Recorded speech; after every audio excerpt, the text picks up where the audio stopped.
Big boss Malayalam season 6 ഓരോ ദിവസം കഴിയുന്തോറും ഏറ്റവും മോശം നിലവാരത്തിലേക്ക് സീസൺ 6 പോയിക്കൊണ്ടിരിക്കുകയാണ്. എന്നാൽ ഗബ്രിയുടെ കളികൾ അവസാനിക്കുന്നില്ല. ആദ്യ ആഴ്ചയിൽ തന്നെ ഭാഗ്യവശാൽ പവർ റൂമിൽ കയറിപ്പറ്റിയ ഗബ്രി മികച്ച രീതിയിലാണ് കൂടെയുള്ളവരെ മാനിപ്പുലേറ്റ് ചെയ്തുകൊണ്ടിരിക്കുന്നത്.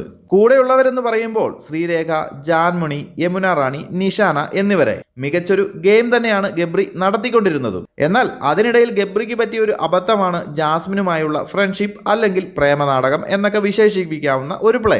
ബിഗ് ബോസ് ഹൗസിലെത്തി രണ്ടാമത്തെ ദിവസം മുതൽ ഇവർ ഒലിപ്പിച്ചു തുടങ്ങിയതാണ്. ബട്ട് പ്രേക്ഷകർക്ക് ഇത് ആദ്യം തന്നെ മനസ്സിലായി എന്നതാണ് ഈ കളിയിലെ ട്വിസ്റ്റ്. ഇവർ കുറച്ചുകൂടി കഴിഞ്ഞ് പതിയെ പതിയെ ഒരു സ്ട്രോങ് ഫ്രണ്ട്ഷിപ്പ് അല്ലെങ്കിൽ ഒരു പ്രണയം തന്നെ ആയിക്കൊള്ളട്ടെ ക്രിയേറ്റ് ചെയ്തിരുന്നെങ്കിൽ കുറെയെങ്കിലും പ്രേക്ഷകർ അതിനെ സപ്പോർട്ട് ചെയ്തേനെ. എന്നാൽ പ്രണയ നാടകത്തിന്റെ എക്സിക്യൂഷനിൽ ചെറിയൊരു പാളിച്ച പറ്റിയതുകൊണ്ട് ഇവർ ഇത് മനസ്സിലാക്കാതെ ബിഗ് ബോസ് ഹൗസിൽ ആടിത്തിമർക്കുകയാണ്. പ്രേക്ഷകർ പുറത്ത് കല്ലെറിയുകയാണ് എന്ന് മനസ്സിലാക്കാതെ പാവങ്ങൾ നല്ല വെറുപ്പിക്കൽ ഡ്രാമ തുടരുന്നു. ഇതിനിടയിലാണ് ബിഗ് ബോസ് പവർ റൂം കണ്ടസ്റ്റൻസിന്റെ പ്രകടനം മോശമാണെന്നും അതിലേറ്റവും മോശം പ്രകടനം നടത്തുന്ന ഒരാളെ മാറ്റി മറ്റൊരു കണ്ടസ്റ്റന്റിനെ പവർ റൂമിലേക്ക് തിരഞ്ഞെടുക്കണമെന്നും അറിയിക്കുന്നത്. അതുവരെയും ഒരു ഹിറ്റ്ലർ മാധവൻകുട്ടിയായി പവർ റൂം ഭരിച്ച ഗബ്രിക്ക് ആ ഒരു തീരുമാനം വൻ തിരിച്ചടിയായി.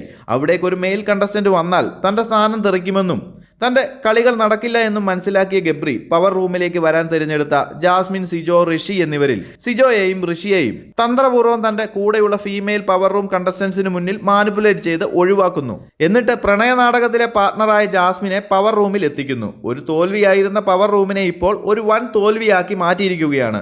ജാസ്മിൻ കൂടി പവർ റൂമിൽ എത്തിയതോടെ ഇവരുടെ പ്രണയ നാടകത്തിന് കൂടുതൽ അവസരങ്ങളുമായി.